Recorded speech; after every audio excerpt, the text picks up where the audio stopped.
Então, falando sobre uma mente livre ou liberta, tá? Eu quero falar sobre isso.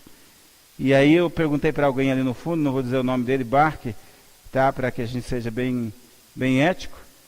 E não vou dizer a resposta dele, mas ele vai pegar dentro da palavra a resposta certa. De repente o que está aqui está errado, mas ele vai ter a resposta dele. Então eu quero falar sobre uma mente, consciência livre ou liberta. Então, queira ou não queira, é uma palavra muito racional, mas também espiritual. Uma palavra também muito racional, mas que pode ajudar na nossa caminhada diária sobre algumas coisas. Seja falando do povo antigo, seja retratando ou trazendo para nós hoje. Amém? Então, Êxodo capítulo 5, nós vamos falar sobre o livro de Êxodo, capítulo 5, versículo 1, que significa saída, diz assim: E depois foram Moisés e Arão e disseram a Faraó: Assim diz o Senhor Deus de Israel: Deixa ir o meu povo para que me celebre uma festa no deserto. Aqui nós podemos colocar o seguinte: Faraó, ele representa o inimigo do povo de Deus, ou representava o inimigo do povo de Deus. Portanto, ele era um protótipo de Satanás na vida, e Israel era um protótipo de uma igreja que Jesus queria tirar do cativeiro. A Bíblia fala que Deus, o povo de Deus, está vivendo debaixo de uma prisão. Nós sabemos disso, né? Mas queremos só lembrar essas coisas. Então, uma pessoa que está debaixo de uma prisão, ela precisa ser liberta, né? Ou liberdade ou libertação, né? Tem muita gente livre, mas porém falta ser liberta. Uma coisa importante aqui desse povo: esse povo estava preso, foram levados presos, estavam presos por muito tempo, tinha passado a primeira, segunda, terceira geração, quarta geração, e esse povo se encontrava nessa condição de escravo de Israel. Então, desde pequenos, seus filhos aprenderam a ser escravos, aprenderam a não ter vontade, aprenderam a não ter sonho, aprenderam que eram escravos e iriam morrer escravo. Então passaram a morrer a primeira geração, a segunda, a terceira, a quarta geração, e o povo ia morrendo, mas morrendo como escravo, vivendo como escravo e pensando como escravo. Então, sabemos que chegou o tempo onde Deus levou um libertador, libertou o povo chamado Moisés, levou a palavra e Deus livrou esse povo da mão do Egito, ou aqui a gente vai ver daqui a pouco, mandou recado a Faraó, para que Faraó pudesse assim libertar o povo, mas não foi fácil. Trazendo para a nossa vida, a gente pode aceitar Jesus, mas não é fácil sair das garras do diabo. Por mais que você aceite a Jesus, mas o diabo não vai deixar, a ideia dele não é deixar você sair da presença dele, vai tentar levar você de volta. Então essa sempre foi a função do diabo. E aqui o Faraó pode ser representado também como um protótipo de Satanás.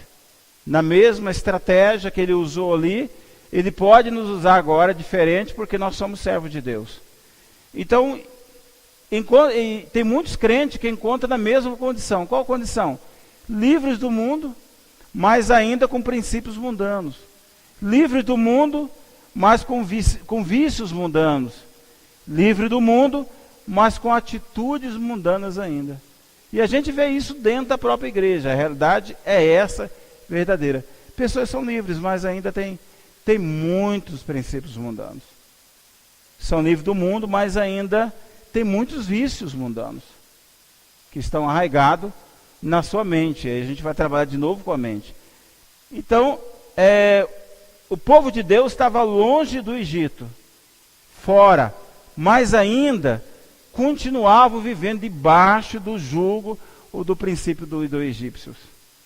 A prova disso, se você for ler a Bíblia, eles estavam fora, totalmente fora da mão do faraó, mas dado o momento disseram assim: era muito melhor a gente lá no Egito. Lembra disso? É melhor a gente ter comido aquela aquela sopa de cebola, né? Eles acostumaram com isso. Então era muito bem melhor a gente ficar do lado do que Deus nos trazer para o deserto. Então, na verdade, eles estavam longe, mas porém ainda estavam sob o jugo dos princípios do inimigo. E muitas vezes nós estamos dentro da igreja, mas ainda com os princípios do mundo ainda tentando nos levar de volta. Infelizmente, né? Então, eu não vou falar para você dizer para o teu irmão, diz assim, saia do mundo, meu irmão, né? Saia do mundo. Eu não vou falar isso porque não tem ninguém aqui no mundo. Amém, irmãos?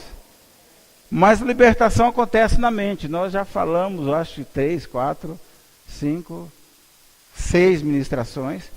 Libertação acontece na mente. Romanos 12, 2, que todo mundo já decorou, como todo mundo já decorou também, Gálatas 5, né? 22, 23.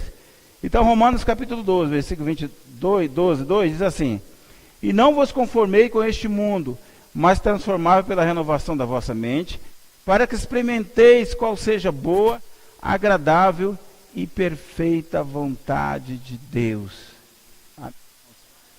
Nós sabemos que o nosso inimigo, o território do inimigo, ele pode nos dominar em área da nossa vida, irmãos, através de princípios. Né?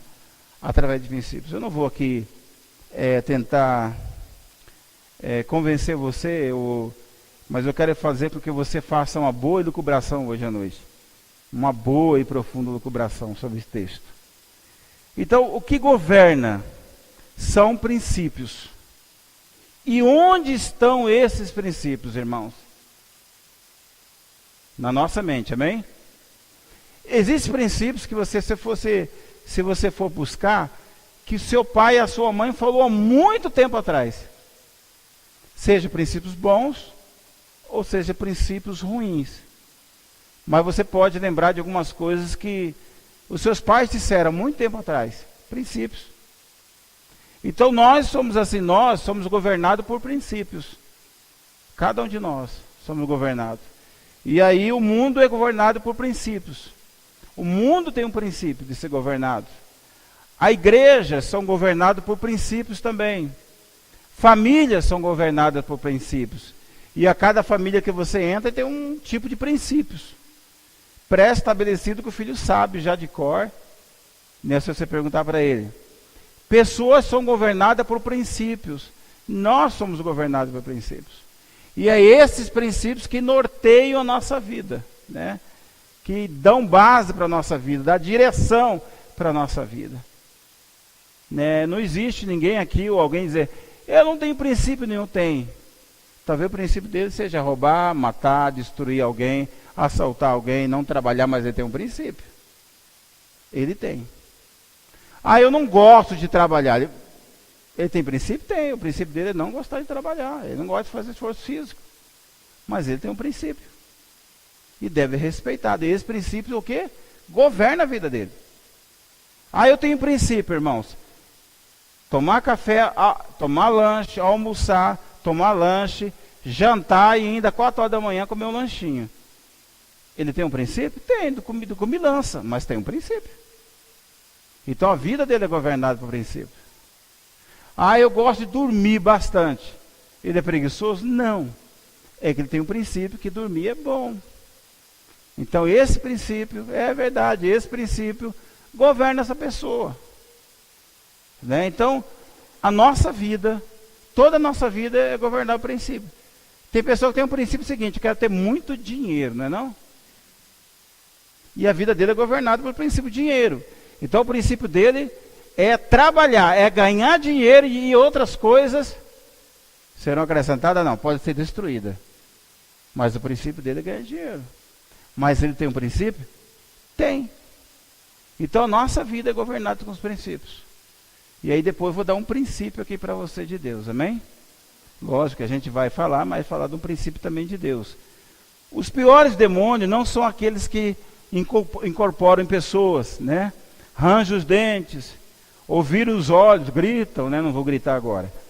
Mas os piores demônios são aqueles que não fazem barulho, mas eles criam um princípio em nós. Esse é o pior demônio. E aí tem muitos crentes que não é demoninhado mais, não tem poder do diabo. Mas o diabo tem princípio, tem autoridade de criar princípio na vida dele. Quais princípios, pastor? Eu não gosto de ir na igreja. É um princípio? Sim. Qual outro princípio? O meu princípio, só vou na igreja aos domingos. É um princípio dele. Qual outro princípio? Eu sou crente, mas eu não preciso orar. Por quê? Porque já está na Bíblia que Deus me deu tudo. Então eu não preciso fazer nada. É um princípio dele? É. Que governa a vida dele. Mas não é isso que a Bíblia fala. Não é isso que a gente vai dizer daqui a pouco. Tá bom? E não estamos falando sobre princípio, vamos falar sobre consciência. Então o princípio de Deus para a humanidade é o quê? O Evangelho. Esse é o cerne. Esse é o princípio que vai nortear, seja a vida da igreja, seja a sua vida. Então o princípio de Deus para a humanidade é o Evangelho. Esse é o princípio verdadeiro, que vai nortear a nossa vida, minha e sua vida. Então, eu quero falar esta noite, irmãos, de Israel que foi libertado. E nessa libertação Deus tirou alguns princípios da vida dele, né? E o diabo usa de estratégia para cumprir o propósito de matar, roubar e destruir. E a sua consciência é o alvo dele. Você percebe que na nossa vida, que a nossa consciência sempre foi o alvo do diabo? E a gente vai ver daqui a pouco, vamos ver agora, qual seria a estratégia que tem usado para nos derrubar, e tem nos derrubado muitas vezes, irmãos. E aí seja no cerne, na ideia de nós sabemos a promessa de Deus, nós sabemos. Todo mundo aqui sabe a promessa de Deus, sabe o que Deus tem para você, sabe, né? Mas na verdade, o diabo ele vem dentro dessa modo sutil dele, que talvez não aparece você como chifre, rabo, que não é, o diabo não é desse jeito. Talvez não apareça com você rangindo os dentes, gritando, né? Mas ele vem de uma forma sutil, acrescentando estratégia do qual tem destruído o povo. Tem destruído o povo. E o povo está aí sendo destruído, mas não tem sido incorporado pelo diabo, né? Então está dizendo que está tudo bem. Mas a questão é que o diabo é o alvo dele é a nossa consciência, a nossa mente, para nos destruir. Tá? Eu estou com sede. A primeira estratégia que o diabo faz, irmãos, e aí anote aí, né?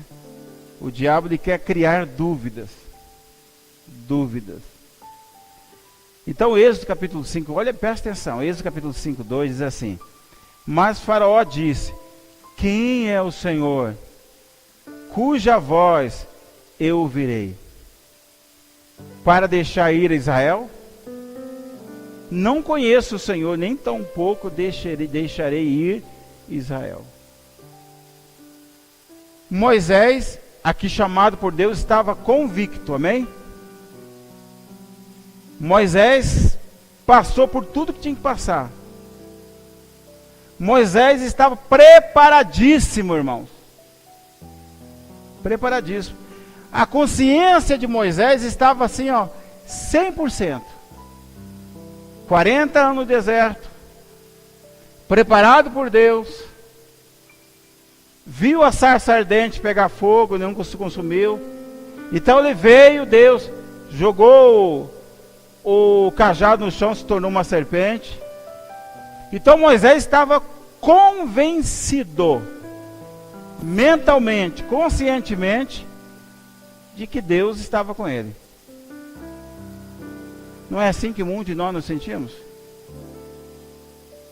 Convictos, certeza que somos de Deus e que Deus nos deu isso e aquilo. Aí vem o diabo, vem o faraó, de uma forma rasteira, e diz assim: quem é o Senhor, cuja voz eu não ouvi, para que eu possa deixar sair Israel daqui? Não conheço o Senhor, nem tampouco deixarei ir Israel.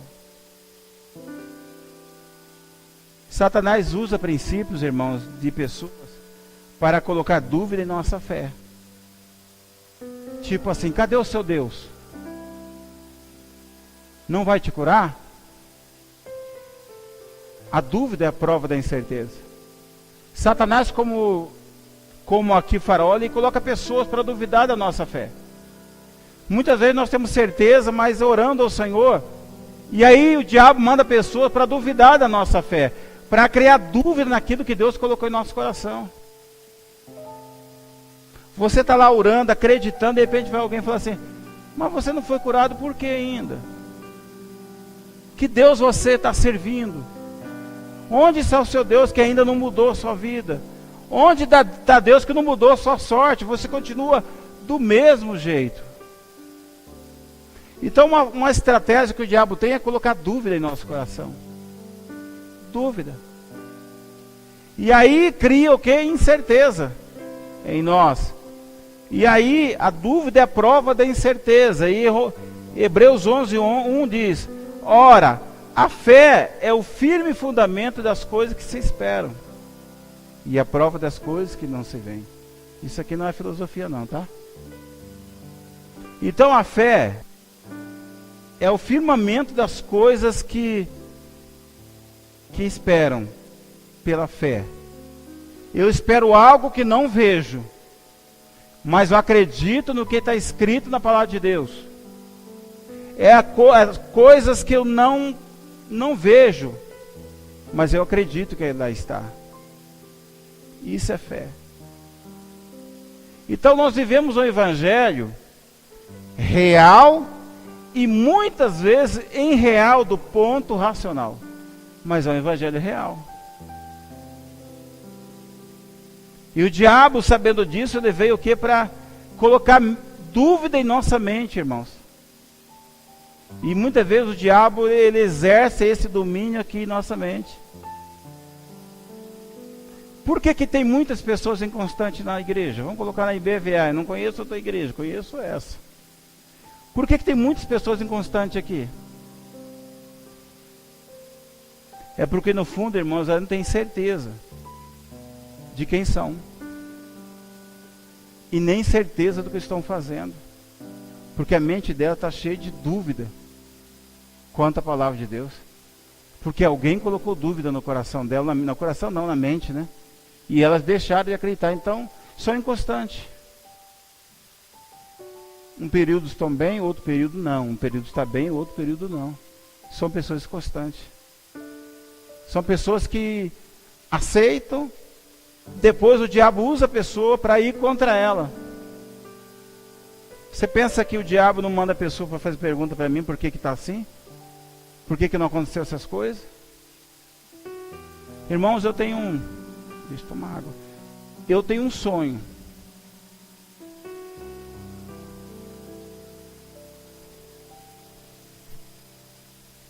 Eu tenho um sonho. Eu tenho um sonho de ter um lugar para a gente trabalhar com as pessoas que querem deixar as drogas. Esse é o meu sonho. E esse sonho está no meu coração há muito tempo. Você acha que não tem pessoas que dizem que isso é impossível? Dentro da igreja BVA? Diz.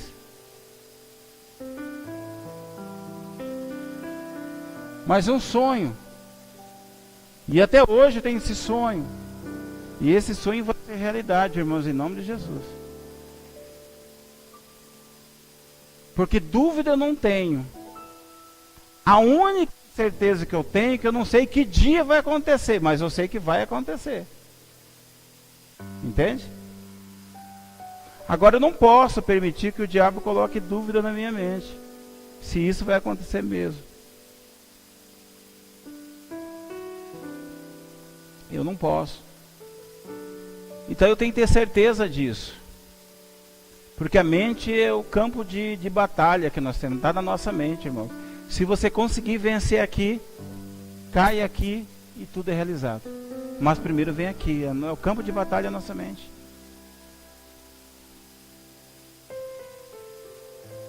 Então isso é um sonho que eu tive, tenho, né? E a maior parte, alguns da igreja sabem. E alguns estão orando por isso, mas vai acontecer.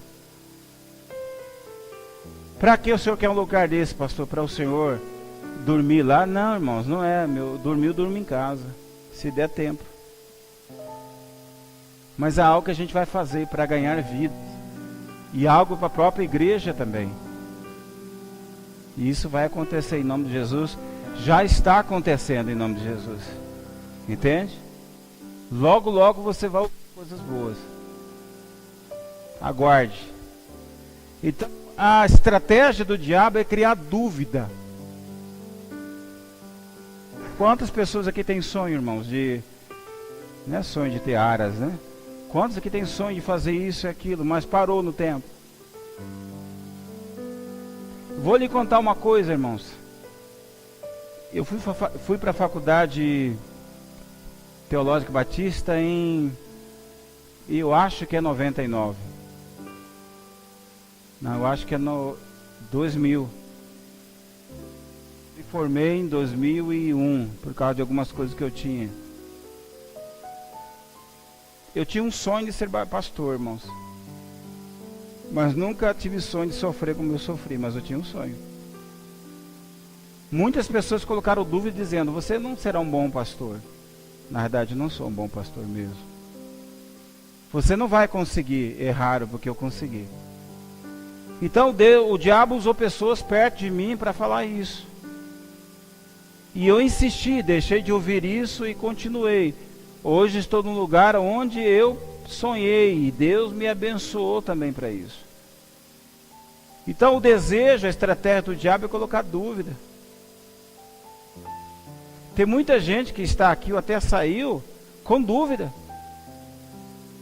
Mas infelizmente a mente foi dominada, o campo de batalha é a mente. E realmente o diabo venceu a mente. Se venceu a mente, ele começa a vencer também o seu coração. Vencer o coração, ele vai ditar regra para a sua emoção. E de acordo com a sua emoção você vai fazer coisa errada. Porque não é o coração que decide, é o Espírito Santo que decide. Amém, querido? A outra estratégia que o diabo usou aqui, foi distrair com ativismo. Êxodo capítulo 5, 9 diz, agrava-se o serviço dos homens, para que se ocupe neles e não confie em palavras mentirosas.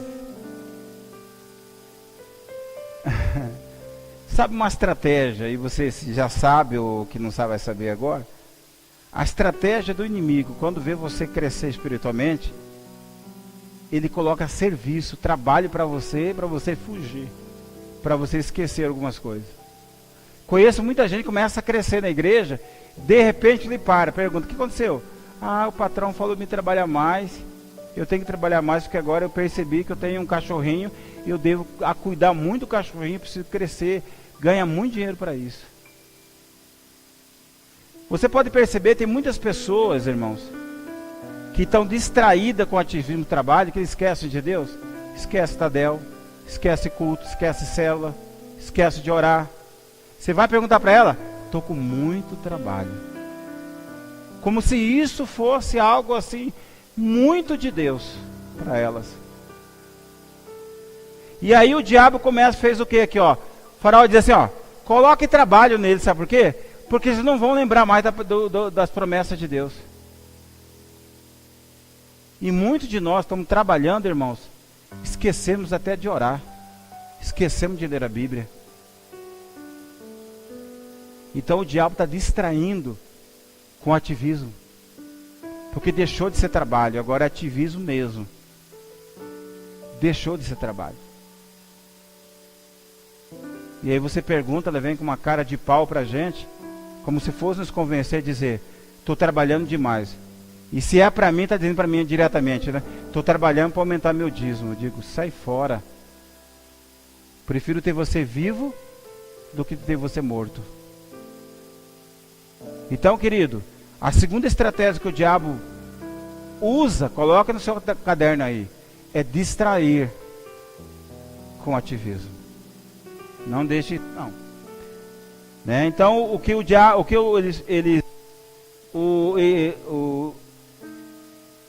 faraó disse, foi assim, façam que eles trabalhem tanto, mas tanto que não tenham tempo para pensar no propósito de Deus.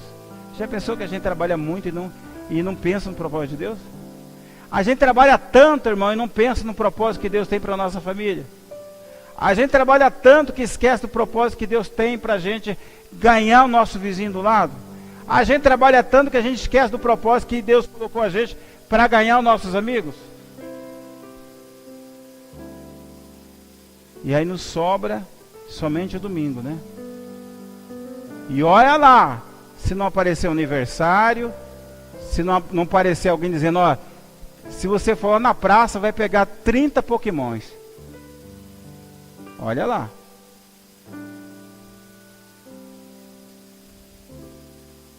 Então tudo está na nossa mente, querido. Na mesma mente que ele tem dúvidas, quando não consegue, então ele fará você não ter tempo para pensar. Se ele não conseguir mexer na sua mente, ele vai fazer que você não tenha tempo nem para pensar em você mesmo, o propósito que Deus tem feito com você. Existe uma filosofia que eu coloquei que você tomar cuidado. Qual? Você é o que você tem. No reino, você é o que você é. No mundo, você é o que você tem. No mundo, se você tem carro, dinheiro, então você é aquela pessoa. No reino, irmão, você é o que você é em Cristo Jesus, nosso Senhor. Amém? E aí a pergunta é assim, qual foi o dia que você investiu em você mesmo? Estudando, orando, qual foi o dia? Muitas vezes nós podemos pensar assim, olha, pastor, tem muito tempo que eu não faço isso. A outra estratégia que o diabo faz é criar uma mentalidade contrária à direção de Deus. E aí Êxodo capítulo 8, 25 diz assim, então chamou o faraó, Moisés e Arão e disse, ide, sacrificai essa terra.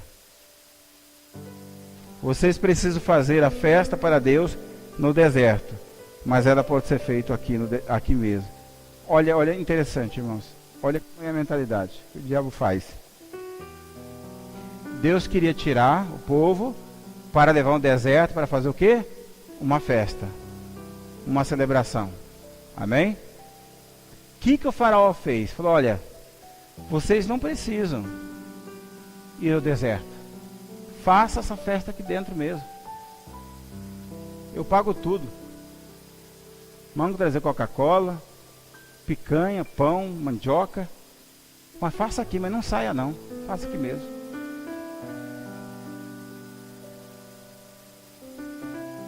Se você está servindo a Deus do seu jeito, irmãos, na realidade não é Deus que você está servindo. Se você está servindo Deus do seu jeito, então não é Deus que você está servindo. Já viu que a pessoa fala assim, eu posso celebrar Deus aqui na minha casa, já viu? Eu não preciso ir na igreja. Olha o que o diabo fez, mudou a mentalidade dele, contrária à direção de Deus. Eu fico aqui em casa, eu não preciso dar nada. Mas aonde está dizendo que você pode cultuar Deus na sua casa? Aonde está dizendo que você pode celebrar o culto do Senhor na sua casa? Pelo contrário, a Bíblia diz que para nós ficamos juntos em celebração. Mas o diabo muda a nossa mentalidade, irmãos. Muda. Porque é essa estratégia que o diabo falou ali. Você não precisa levar o povo não para fora, faz aqui mesmo. Você não precisa ir lá na igreja para orar. Você não precisa ir na igreja, precisa ser, irmãos. Porque se você não vem, você descumpre, desobedece o princípio da comunhão.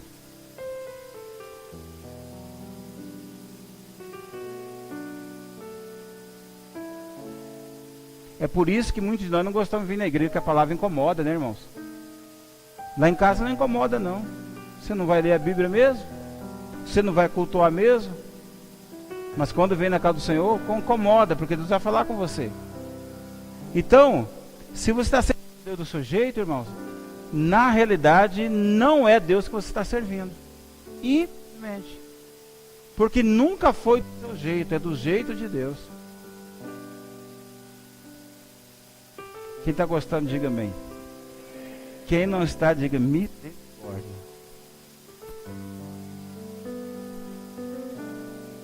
Eu vou dizer misericórdia. Toma até água, porque está quente minha garganta. A estratégia do inimigo é a mais antiga. Qual a mais antiga, irmãos? Criar essa mentalidade. Então, isso aconteceu no Éden. Quando Eva decidiu andar na direção oposta de Deus, sabe o que aconteceu? Trouxe morte para a humanidade. Quando Jonas decidiu andar na direção oposta de Deus, sabe o que aconteceu? Ele provocou uma grande tempestade. E aí eu vou colocar uma frase que eu sempre coloquei, alguns não gostam. Uma pessoa fora da direção de Deus, ele é um provocador de tempestade, ele é chamado destruidor. Uma pessoa que está andando contra a vontade de Deus, cuidado, ela mata você, ela atropela você, ela acaba com uma célula, ela acaba com uma igreja, ela acaba com um relacionamento. Uma pessoa que troca a mentalidade de ir na direção de Deus e vai contra a direção de Deus, ela mata. Já viu aquele casal? Que o marido quer ir na direção de Deus e a mulher quer outra direção. Ela se torna uma pessoa perigosa, destruidora.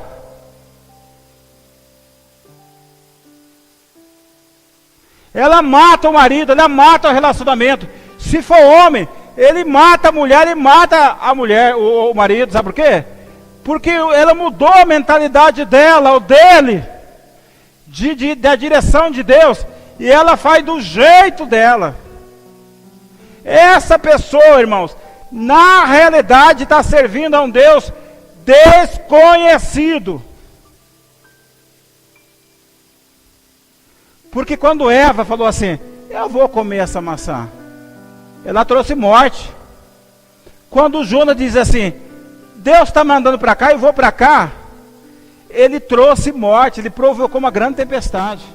Então a pessoa que fora da direção de Deus, ela traz morte aonde ela estiver.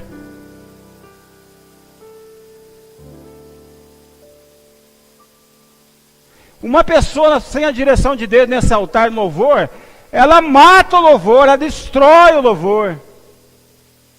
Uma pessoa dessa numa célula, o líder está mandando desse lado, ela vai desse lado, ela mata a célula. Então o diabo cria uma mentalidade que faz com que você vai ao contrário à vontade de Deus.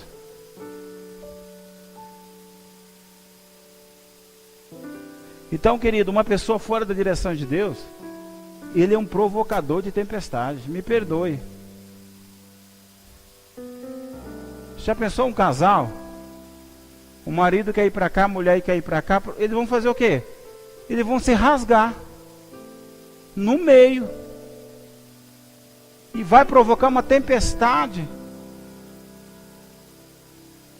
E eles não virão na igreja, sabe por quê? Porque brigaram. Eles não vão estar na série porque brigaram, porque um dos dois é provocador de tempestade, abre aspas, destruidor. É pesado, irmãos? É, mas é uma pura verdade.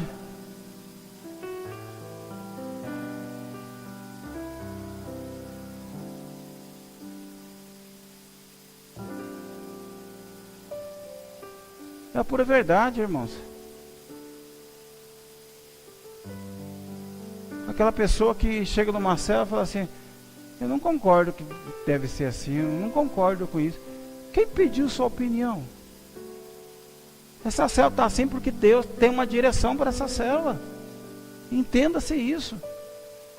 Você faz sua vontade na sua casa, mas aqui existe uma direção. E a gente não vai mudar a nossa mentalidade, irmãos. Não podemos. Infelizmente. Eu quero dizer para você, cuidado, não seja uma pessoa provocador de tempestade, irmão, por favor. Aquela pessoa que chega no lugar, de repente 10 minutos já tem uma tempestade. Por favor. Qual direção você tem andado? Já perguntou para você mesmo qual direção você está indo? Qual direção você está levando sua família? Qual a direção que você está se levando? A gente pode ser um provocador de tempestade na nossa casa? Pode. Você pode destruir sua casa. Você pode destruir seu pai e a sua mãe. Você pode destruir tudo da vida dela se você continuar não tendo uma direção. Então o diabo, infelizmente, ele quer criar uma mentalidade contrária à vontade de Deus. É essa estratégia que ele fez há muito tempo.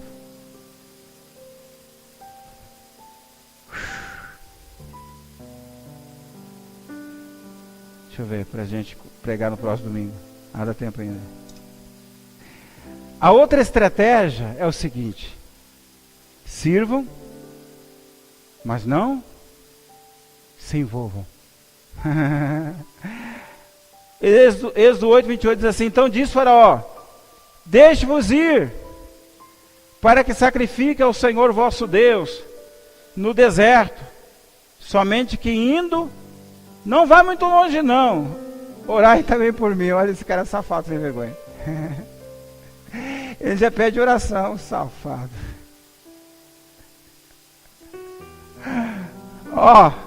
Eu vou permitir que vocês levem, mas não se envolvam não com esse Deus, não envolva não. Fique de boa, fique tranquilo, olha como ele é. E não vai muito longe. Orai também por mim, ore por mim, me leve junto, ore por mim. Como o faraó não conseguiu vencer o povo, irmão, com dúvida, e não conseguiu fazer desistirem, agora ele mudou de estratégia, já que vocês querem ir então, mas não se envolvam, não se aprofundem, sejam apenas crentes domingueiros, meros frequentadores dos cultos. E outra coisa, não façam escola de líderes não sejam líderes de cela, seja apenas crentes.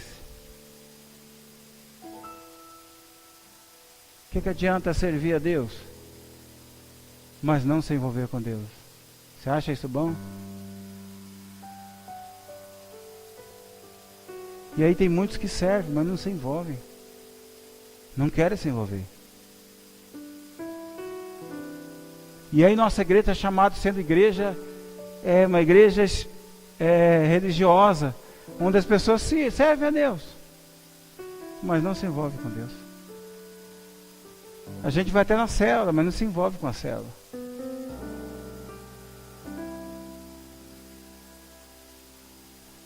A gente gosta até da célula, mas envolver, orar, participar de uma formativa de oração, não, eu não vou.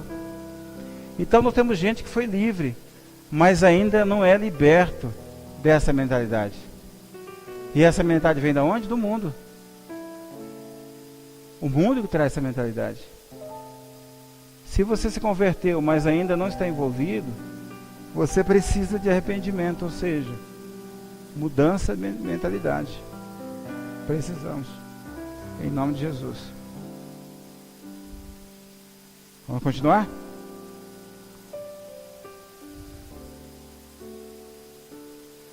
Apertar um pouco mais, mas a outra estratégia que o diabo usa agora é diferente. Vocês se envolvam, mas não coloquem sua família no projeto de Deus. Você pode até se envolver, mas não coloque sua família.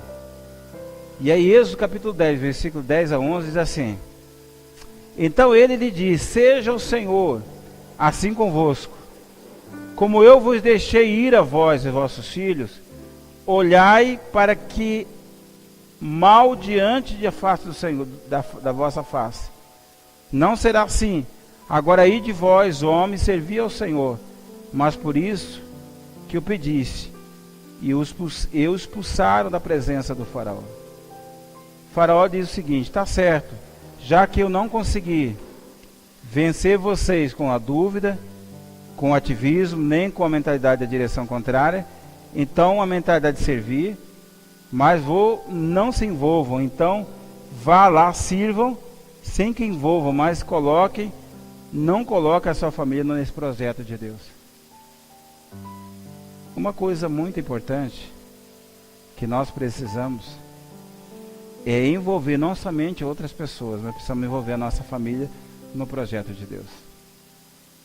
Tem muitas pessoas que não têm, que aceitaram Jesus, mas não tem suas famílias que são evangélicas, amém? Você precisa pensar em colocar a sua família no projeto de Deus. Precisa. Uma coisa que nós tivemos esse final de semana muito atarefado, e a gente foi fazer algumas coisas. Lá no local que a gente orou, eu vi um pai falar assim: não somente eu, mas o meu filho também pode ajudar nesse projeto. Eu falei, olha que bonito, que lindo, né? Que maravilhoso. Chegando em casa, eu fui falar do projeto também na minha casa. Um dos nossos filhos, nossa filha mais velha, diz assim: pode contar comigo, eu estou dentro desse projeto. É isso que é maravilhoso. O diabo não quer que a gente conte com a nossa família. Pelo contrário, ele quer tirar a nossa família do projeto de Deus. Mas precisamos acrescentar a nossa família no altar de Deus. E para nós encerrarmos, para você dizer glória a Deus, a última estratégia é: se envolvam, levem as suas famílias, mas não deixe a sua finança, mas deixe a sua finança sob o meu domínio. Eu quero encerrar nessa parte aí que é muito gostosa, e você vai sorrir de novo, porque é muito bom.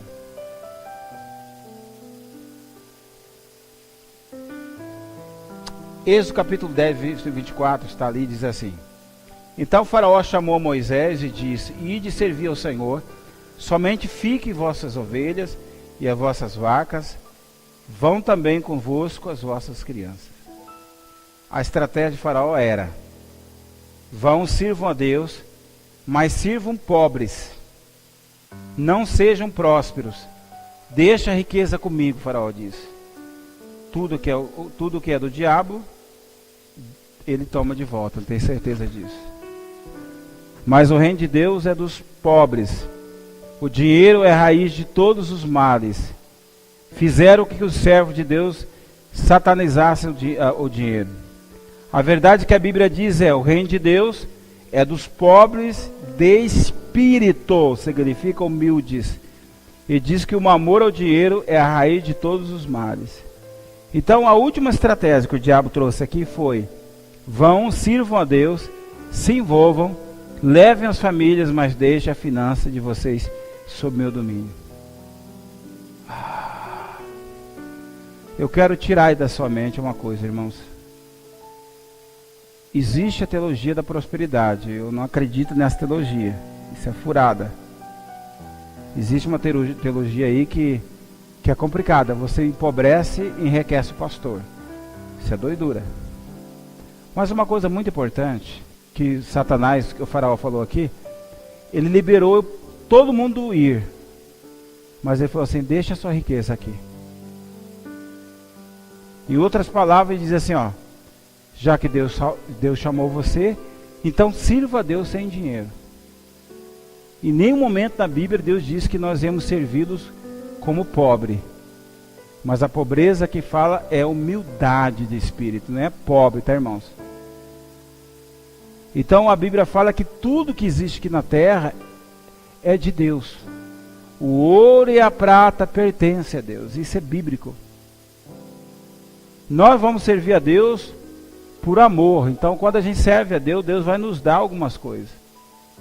Então o inimigo pode dominar a finança de um livre? Pode, irmãos. Ele só não pode dominar a finança de um liberto. Isso ele não consegue. Mas de um livre pode, mas de um liberto ele não pode. Não pode.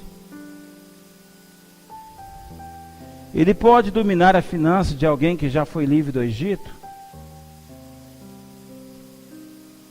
Ele precisa de uma legalidade, irmão, para poder entrar na sua vida e tocar na sua finança. Essa legalidade é a infidelidade do dízimo. Você sabe o que é o dízimo? Dízimo só é dízimo se for 10%. O diabo só vai entrar na sua vida se tiver legalidade do dízimo. Nós estamos falando de alguém liberto, não livres. Ele só vai entrar na sua vida se você der uma legalidade para ele. Você sabia que o devorador não é repreendido por oração, jejum ou corrente? Ele só pode ser repreendido através do dízimo e das ofertas. Quando eu fico com o que Deus não me deu, eu vou perder até aquilo que Ele me deu. Isso é uma realidade, irmãos. Se você reter aquilo que é de Deus, você vai perder até aquilo que Deus te deu. Você já viu aquela pessoa que ele não dizimou? Que ele não dizima? Ele só dizima o dia que o Brasil ganha, campeão olímpico? Só o dia que o Brasil é campeão olímpico, ele fica tão feliz, dizima. Se perceber que quando ele perde tudo. Tudo. E já vi gente que perdeu muito dinheiro. E aí fala assim, mas eu dizimou que dia? Um dia sim, um dia não? Ou você não dizimou 10%? Tá vendo? Não dizimou nem o 10%. Ele vai, não, vou dar só isso. Meu 10% é 1.000, vou dar 500. Deus sabe. Tudo bem. E aí quando ele perde até aquilo que Deus deu para ele. Ele perde tudo. Quando ele está rapado o bolso. Ele está sem nada. Sem nada. Seja totalmente liberto. Não deixe nada sob o domínio de Satanás. Se você não tem sido fiel dizimista, ofertante, persista, passe a ser, e Deus cumprirá a palavra na sua vida. Quando você usa o que não é seu, você está lesando alguém. Eu sempre usei uma palavra que acho que a Lena não gosta, eu também não gosto, mas eu sou muito sincero. Eu, para me comer na casa de alguém, serei evangélico, ele tem que ser dizimista. Porque se não for, não tem como. Se eu souber que ele não é, eu digo assim, eu não quero, não vou. Sabe por quê? Porque no mínimo ele vai gastar comigo, porque eu como bem, ele vai gastar uns R$60 só comigo. Mais os 4 da minha família, dá mais uns 100. 150. Se o dízimo dele é 150, ele fala assim, eu convidei o pastor esse mês para comer em casa, então eu vou economizar, eu vou guardar 150 do dízimo. Aí tu vai comprar coca não, suco de uva, suco de quê? De quê? Aquele suco verde? Suco de quê? De couve. Eu estou tomando um suco de couve, porque meu desejo é deixar de ser negro e ser verde. Que bocona, logo na minha frente, Jesus. E aí você faz tudo isso e me convida, irmãos. Eu estou participando do seu roubo. E aí você pode até usar um dia, oh Deus, eu não dizimei porque o pastor veio da minha casa e comeu tudo aqui. Eu não quero participar. Se eu sei, eu não vou. Tá? Então se você sabe disso agora, quer me convidar, então dizime. Tudo que você tem que dizimar. E aí eu vou participar com você. Eu posso até levar laranja para a gente fazer o suco junto. Então, se você usa o que não é seu, você está lesando alguém. Dízimo, irmãos, para ser dízimo é 10%. Fora disso é oferta. É oferta. Tá? Olhe para o teu irmão, a tua irmã. Se é mulher, você vai colocar o nome de mulher. Se é homem, tá bom?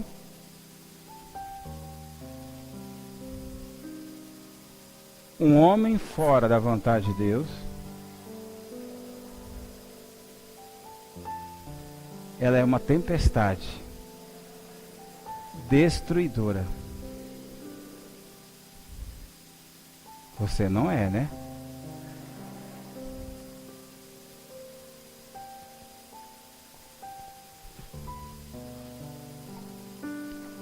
Se ela responder e dizer que é, fala assim, vou comprar para você um chip para dar a direção correta de Deus. Aí você pergunta, pastor, qual o chip? A gente vai amarrar uma Bíblia na cabeça dele. Para levá-lo ao lugar correto. Amém, irmãos? Que mensagem gostosa, né? Você fala assim, vai falar isso na célula, pastor? Eu vou dizer, não sei, acho que sim. E será que o líder vai falar igualzinho, pastor? Não sei. Se ele não gostou da palavra, ele não vai falar igual. Mas se ele gostou, ele vai falar igual. Mas do jeito dele, né? Amém?